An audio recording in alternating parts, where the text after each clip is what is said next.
오늘 말씀 통해서 우리 모두가 교회가 또 공격받고 또 이 말세지 말에 우리가 흔들리지 않는 교회의 기초를 세우기 위해 어떻게 해야 되는지 하나님 말씀에 은혜가 있길 바랍니다.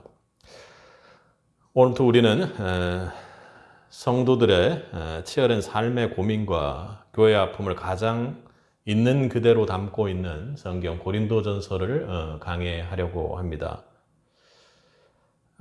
지금 여러분들이 믿고 있는 성도로서 이 땅의 삶과 영적인 것, 그리고 또 이 땅에서의 삶 중에서도 정말 말세 지말의 징후가 잘 나타나고 있는 이 시대의 교회의 성도의 믿음과 또 그리고 일상에서의 삶을 어떻게 우리가 영적으로 이해하고 나가야 하는지에 대해서 매우 중요한 교훈을 줄 것으로 믿습니다.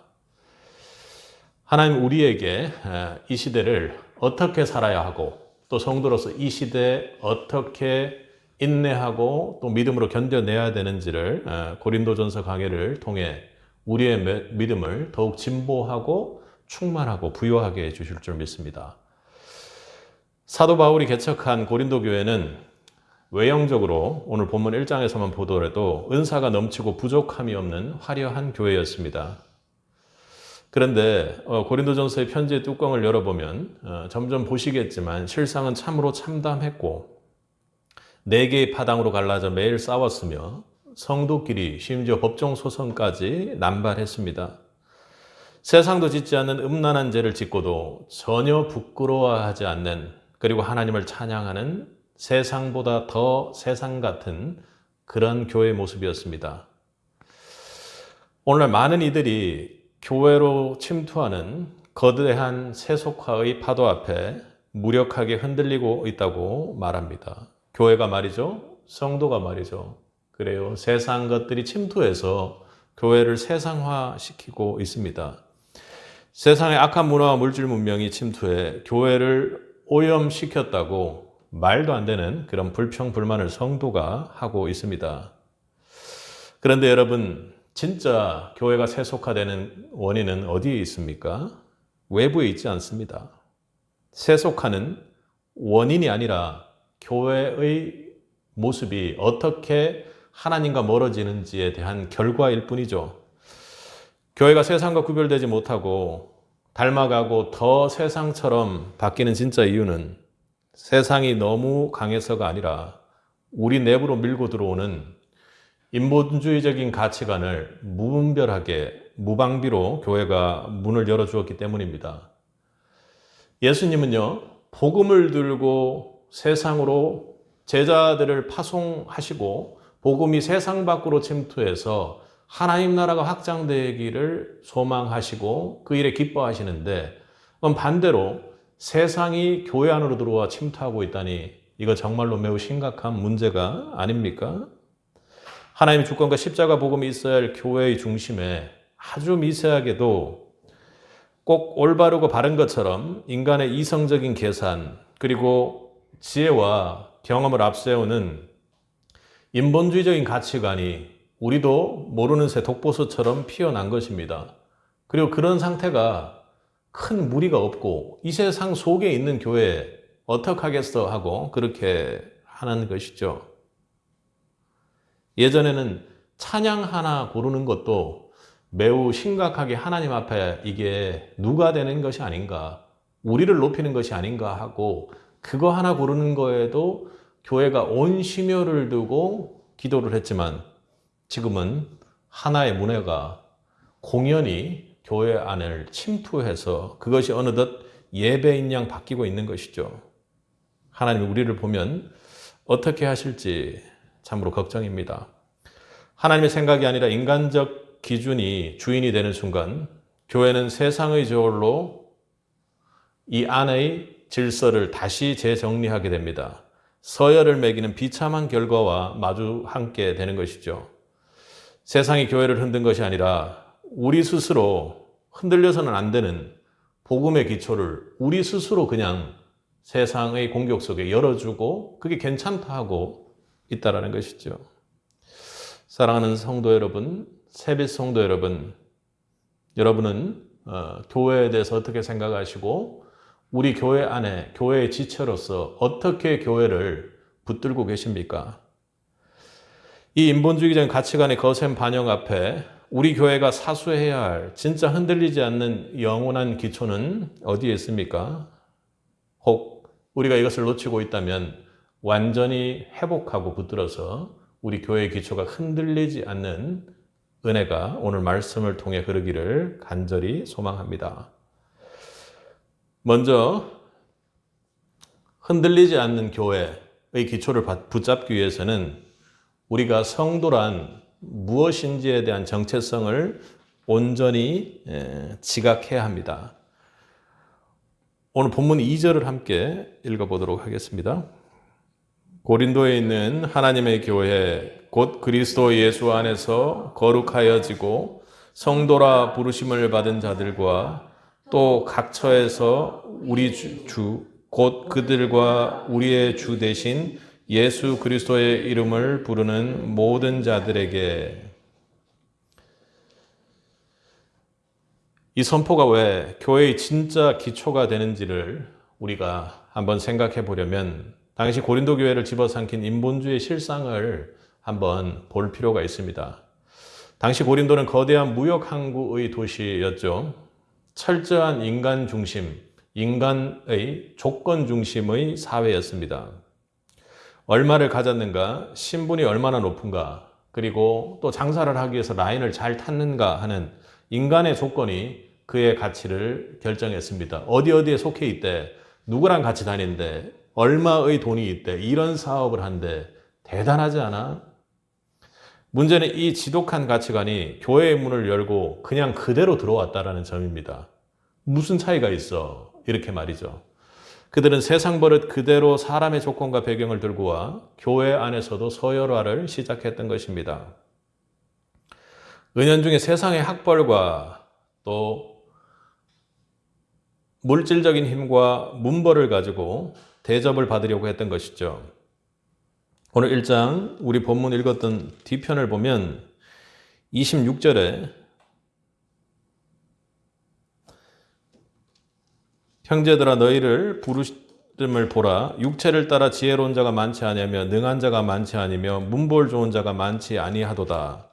그러니까 반면에 육체를 따라 지혜로운 자, 능하려는 자, 문벌 좋은 자 이런 것들에 대한 서열화와 자신들끼리 그것을 자랑하는 모습들이 교회에 아주 심각하게 나타났다는 거 아니겠습니까? 유력한 지도자들 편에서 또 서서 편을 갈랐습니다. 12절에는 여러분들이 잘 아는 것처럼 나는 바울에게, 나는 아볼로에게, 나는 게바에게 뭐 이렇게 하면서 누구에게 속한 자라고 그렇게 이야기를 하고 있습니다. 고린도전서 11장을 보면 심지어는 성찬의 과정에서도 빈궁한 자들과 물질이 있는 자들을 표신하게 해서 오히려 빈궁한 자들을 부끄럽게 하는 것이 교회가 되어버렸다는 것, 참으로 안타까운 시선이죠. 하나님이 주인 되셔야 할 교회에 오직 인간의 조건과 자랑만이 날카롭게 움직이는 인본주의 극치가 그대로 들어왔던 것입니다. 그리고 그게 무엇이 문제인지를 전혀 모르고 있었던 것이죠.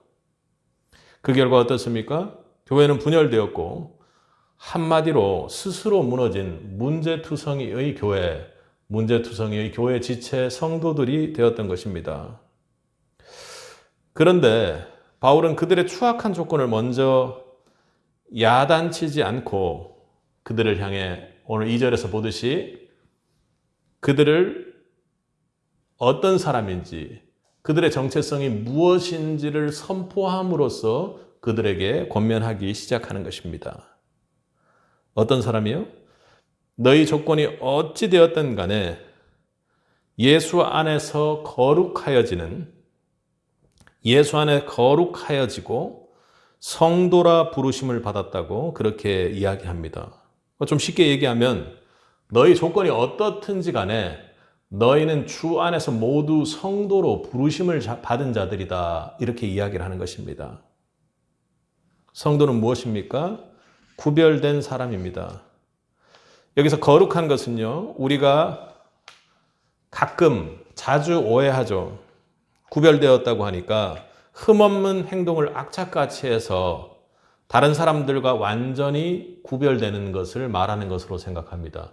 그러나 우리가 믿는 거룩의 본질은 결코 그렇지가 않습니다. 거룩의 진짜 본질은 내 행위의 결백증에서 나오는 것이 아니죠. 하나님께서는 이스라엘 백성들을 애굽의 인본주의 문화에서 건져내신 후에 광야에서 뭐라고 말씀하셨습니까? 애굽에서 건져내시고 하나님께서 뭐라고 말씀하셨어요? 나는 너희 하나님이 되려고 너희를 애굽 땅에서 인도하여 낸 여호와라. 내가 거룩하니 너희도 거룩할지어다 하고 그렇게 명령하셨습니다. 거룩의 진짜 본질은 무엇입니까? 하나님이 거룩하기 때문에 내가 거룩해지는 것입니다. 하나님의 백성들이, 하나님의 자녀들이 하나님의 하나님됨 곁으로 바짝 완전히 붙어 있기 때문에 우리가 거룩하여지는 것이죠.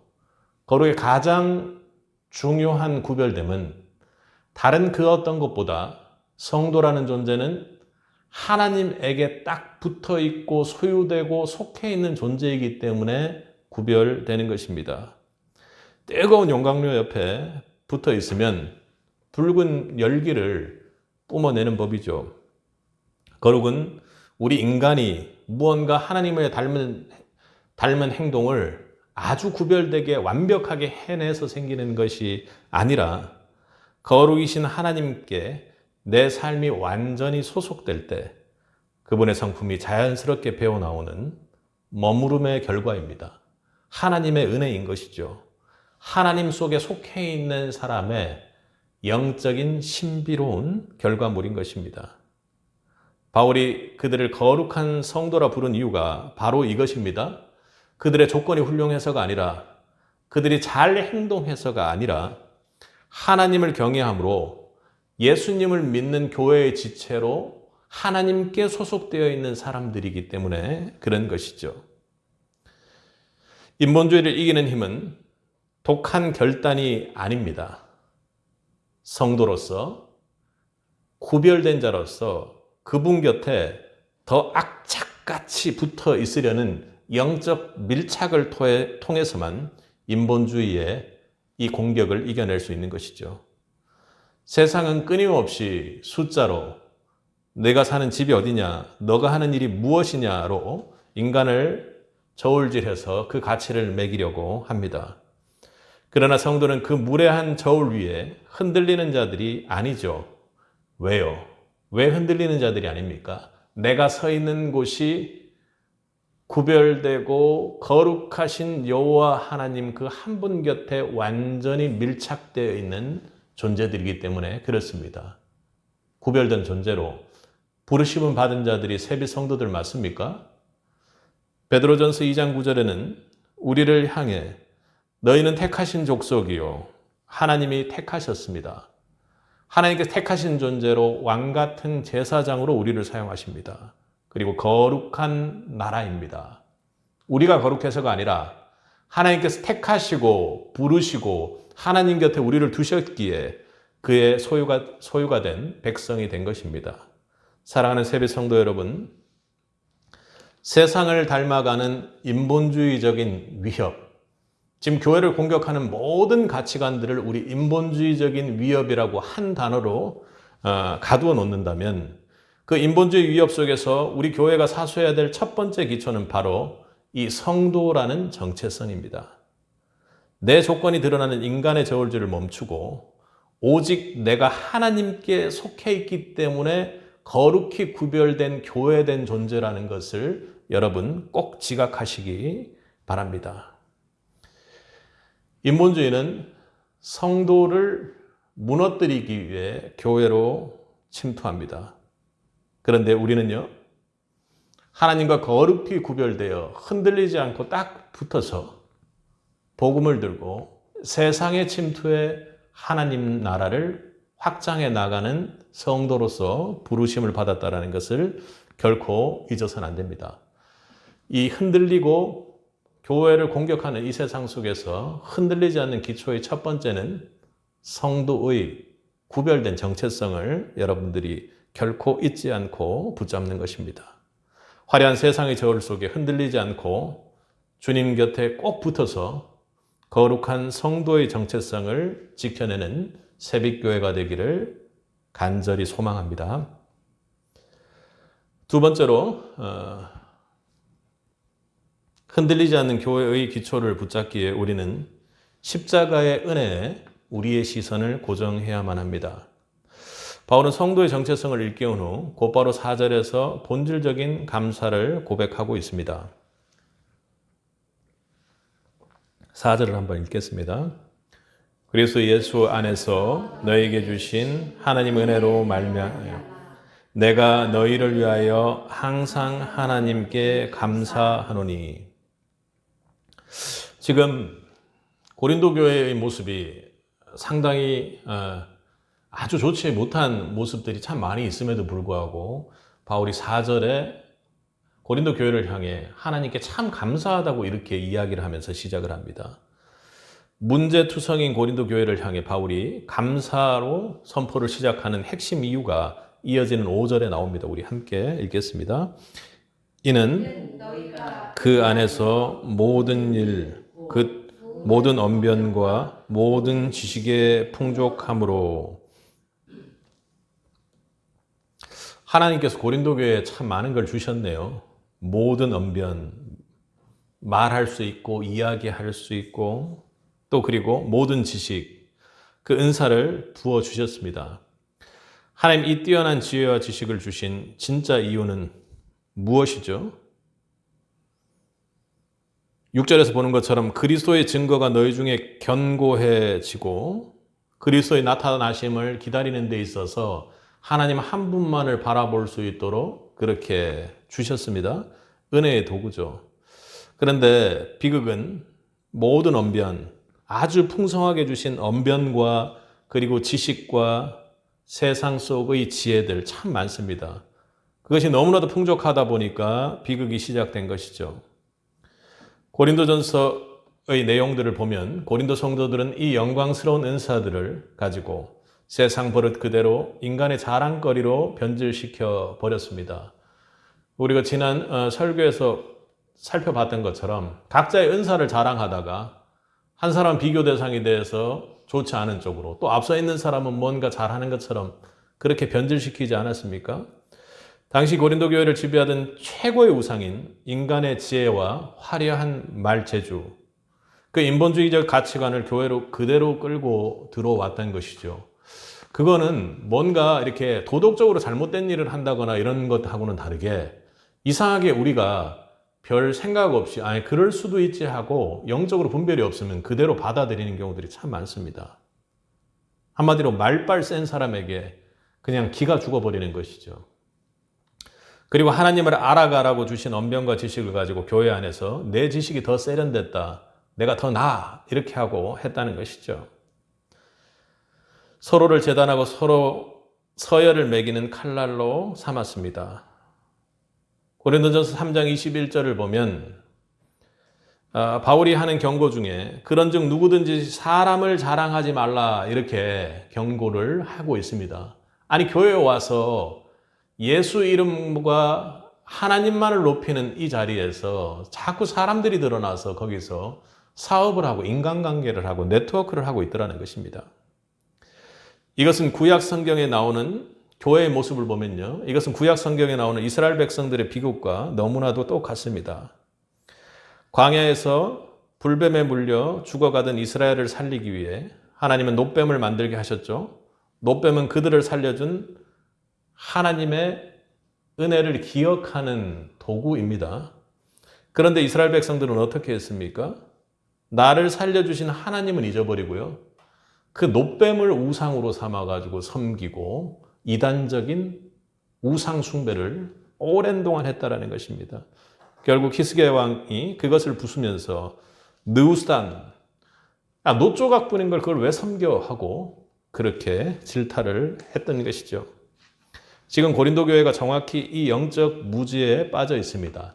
하나님을 잘 알라고 그리스도를 잘 증거하라고 준 은혜와 지혜와 언사와 지식과 언변들을 오히려 자기 자신을 자랑하는데 그걸 우상 삼아 살고 있다는 것이죠. 죄와 죽음에서 나를 건져 올린 십자가의 은혜라는 그 본질적인 것을 잊어버리고요. 하나님이 더 잘 알라고 주신 내 노뱀과도 같은 그 노뱀이 더 화려하다고 그걸 자랑하고 있는 모습에 빠진 것이죠. 그래서 바울은 그들의 헛된 자랑을 강제로 끄고 세상이 결코 흔들 수 없는 교회의 진짜 기초인 십자가의 은혜의 영적 시선을 고린도전서 1장에서 먼저 강력하게 선포로 다시 고정시킵니다. 우리 1장 18절을 한번 읽어보도록 하겠습니다. 십자가의 도가 멸망하는 자들에게는 미련한 것이요 구원을 받는 우리에게는 하나님의 능력이라. 아멘. 할렐루야. 우리에게 십자가의 능력이 없었다면요. 십자가에 미련한 주님의 사역이 없었다면요. 우리는 도저히 구원받을 수 없습니다. 그 십자가의 은혜를 결코 잊지 말라라는 것이죠. 인간 중심의 가치관을 깨부수고 교회를 살리는 진짜 흔들리지 않는 능력, 기초요, 힘, 그것은 인간의 세련된 말재주나 은사를 자랑하는 그 노뱀과도 같은 은혜의 도구들이 아닌 것입니다. 오직 예수 그리스도의 십자가 은혜라는 그 본질만이 우리를 흔들림 속에서도 지켜주는 줄 믿으시기 바랍니다. 그것이 교회가 선포하는 가장 중심되고 기초적인 진리가 되어야 하는 것이죠. 우리 교회는 세상의 방법으로 인간을 증명하고 자랑하는 곳이 결코 아닙니다. 지금도 그렇고 앞으로도 마찬가지입니다. 교회의 유일한 머릿돌은 세상의 똑똑한 논리가 아니라 세상이 미련하다고 버린 오직 예수 그리스도의 십자가입니다. 여러분 정말 세상 살기 바쁜 불신자들 앞에 가가지고요. 예수 그리스도의 복음을 선포하고 이야기를 해보신 적이 있습니까? 요즘은요. 그냥 보고 하지 말라는 이야기도 안 하고요. 가만히 들으면서 그냥 속으로 언제 끝나나 하고 비웃고 있습니다. 그럼에도 불구하고 멈추지 않고 여러분 붙들고 복음 전하고 기도하는 은혜를 누릴 수 있길 바랍니다. 인간의 지혜는 모래 위에 세운 성, 세상이 조금만 흔들려도 무너지지만 하나님을 아는 지식과 십자가라는 거대한 반석 위에 세워진 교회는 세상이 결코 뒤흔들 수 없는 것입니다. 우리가 함께 찬양했잖아요. 반석 위에 세운 집은 흔들림이 없습니다. 단순히 교회의 말씀을 이야기하는 것이라기보다는 복음이신 예수 그리스도 위에 세워진 교회는 결코 흔들리지 않는다라는 것입니다. 그런데 그것을 설명하기 위해 세운 저 같은 사람이라든지 아니면 말씀의 은혜를 누리기 위해 하는 여러 가지 기술이라든지 여러 가지 사운드라든지 그런 걸 가지고 우리가 자랑하고 있어서야 되겠습니까?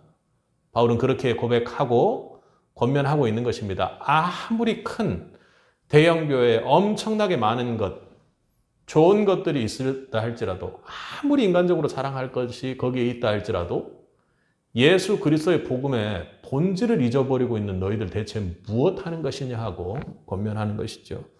사랑하는 세배 성도 여러분, 세상의 헛된 지혜와 자랑을 과감히 내려놓을 수 있는 믿음의 신앙이 여러분에게 있기를 바랍니다.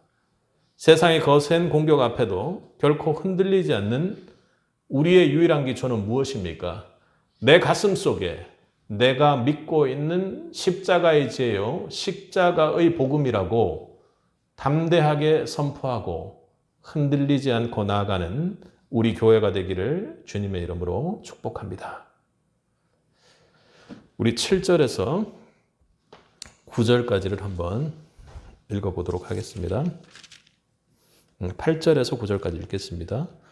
주께서 너희를 우리 주 예수 그리스도의 날에 책망할 것이 없는 자로 끝까지 경고하게 하시리라. 너희를 불러 그의 아들 예수 그리스도 우리 주와 더불어 교제하게 하시는 하나님은 미쁘시도다. 아멘.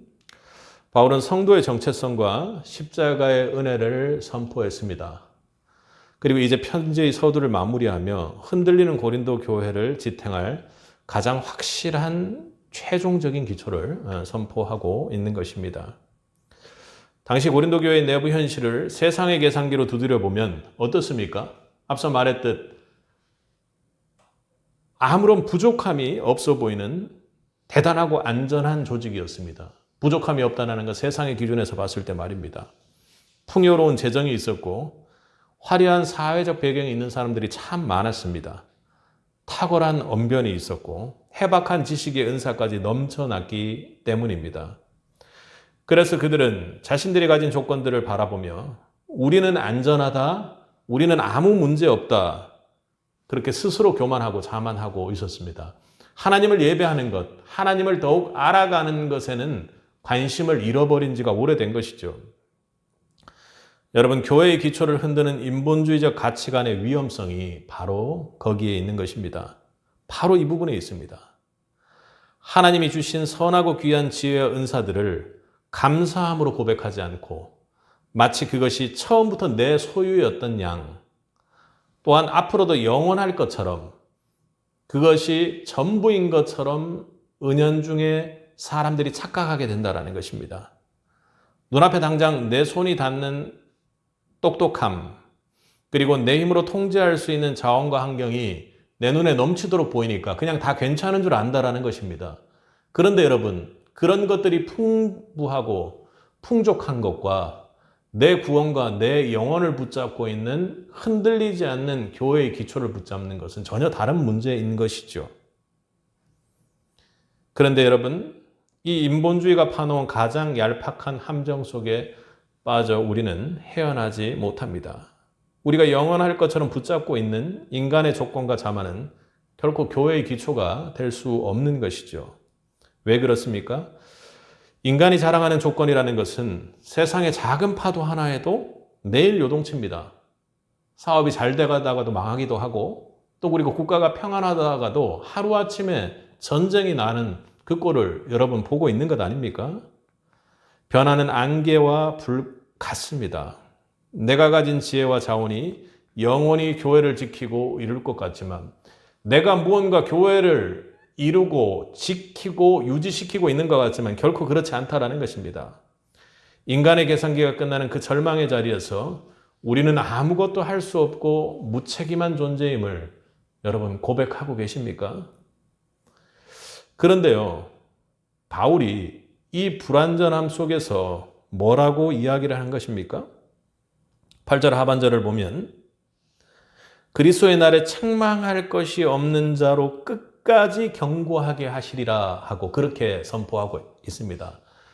교회가 그런 모습일지라도 반드시 주님 다시 오셔서 심판하는 그날에 이 고린도 교회의 성도들은 어떻게 해요? 책망하고 비판받을 것이 없고 구원받는 자로서 끝까지 그 믿음을 견고하게 하시리라 이렇게 이야기를 합니다. 여러분, 그렇게 선포할 수 있었던 이유가 무엇입니까? 우리 9절을 한번 읽겠습니다.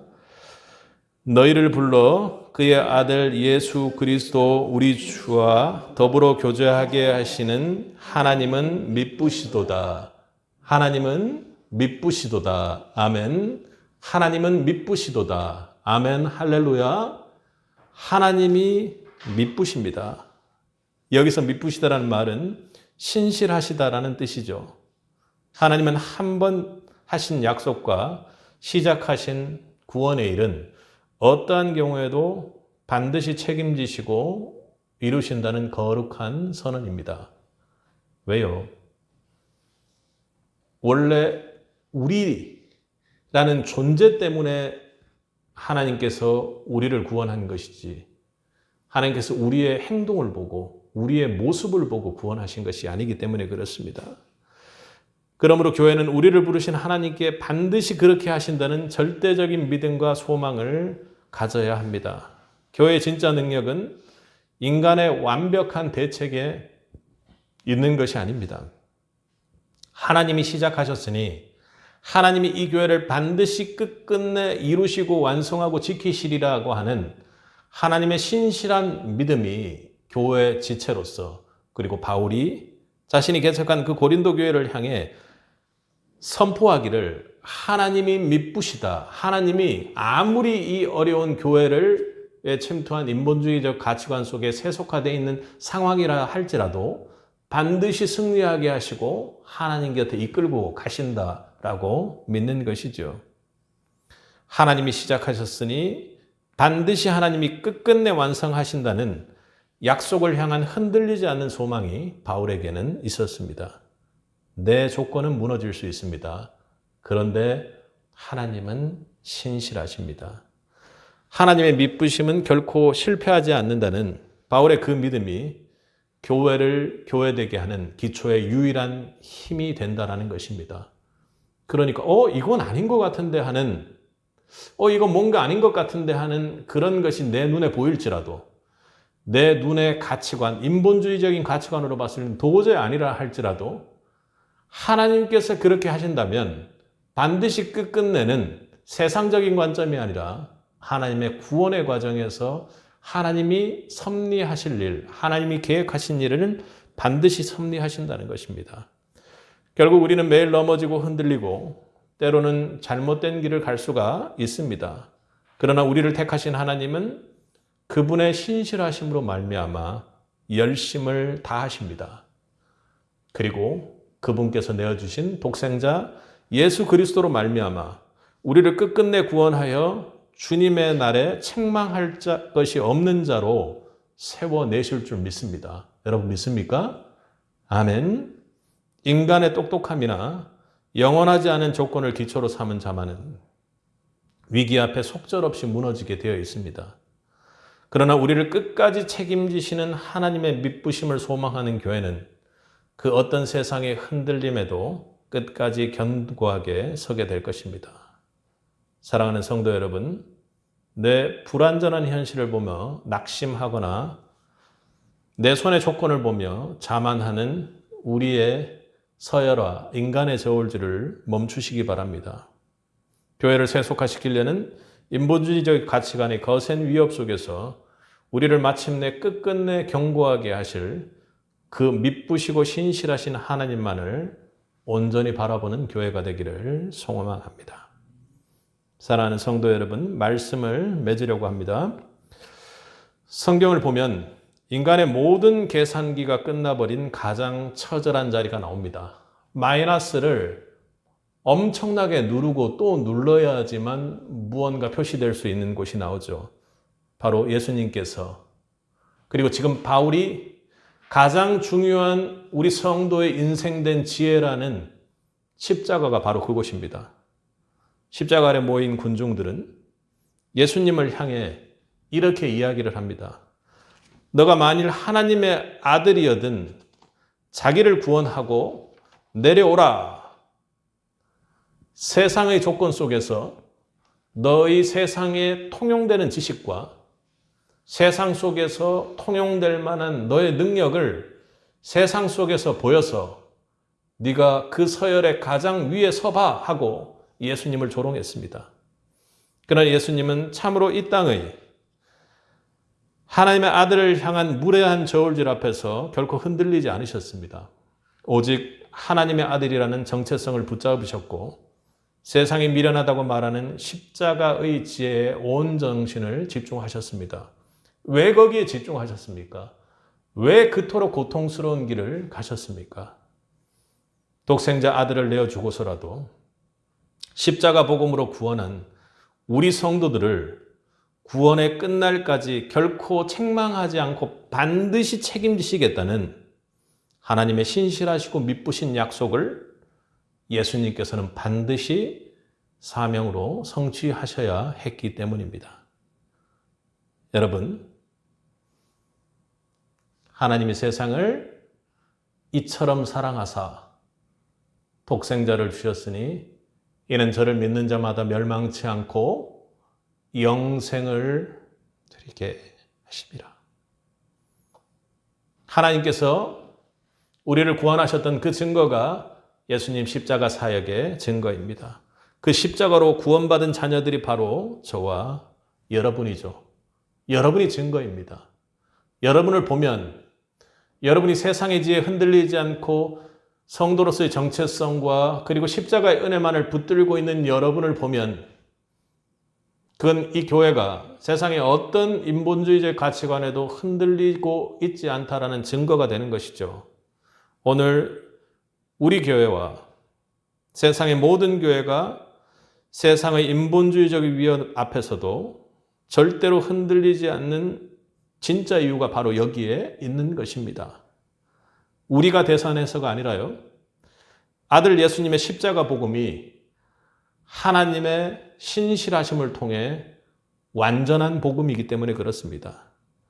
아들을 내어주기까지 우리를 사랑하신 하나님이 우리를 절대 놓지 않으신다라는 것을 우리가 하나님께서 우리에게 주신 이성으로 생각해도 우리가 믿을 수 있기 때문입니다.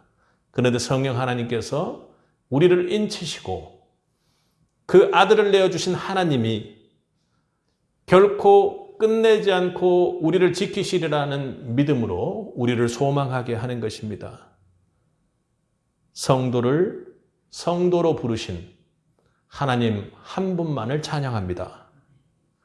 그러므로 사랑하는 성도 여러분, 이제 내 불완전한 현실을 보며 낙심하던 인간적인 계산기를 모두 내려놓고 또한 이번 한 주간 내가 자랑하던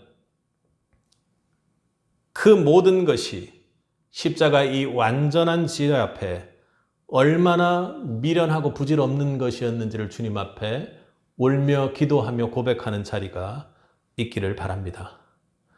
우리의 어떠함 때문이 아니라 우리를 구원하신 완전한 복음과 성도를 끝까지 반드시 책임지시는 하나님의 신실함이 우리 교회의 소망이 되는 줄 믿습니다. 그 믿으신 약속을 온전히 신뢰할 수 있는 새빛이 되길 바랍니다. 교회의 영원한 반석이신 예수 그리스도를 찬양합니다. 그 예수 그리스도 위에 굳건히 서는 우리 새빛 모든 성도님들 되길, 그리고 그의 예수 그리스도라는 반석 위에 굳건히 담대히 서는 교회가 되기를 주님의 이름으로 간절히 축원합니다. 함께 기도하겠습니다.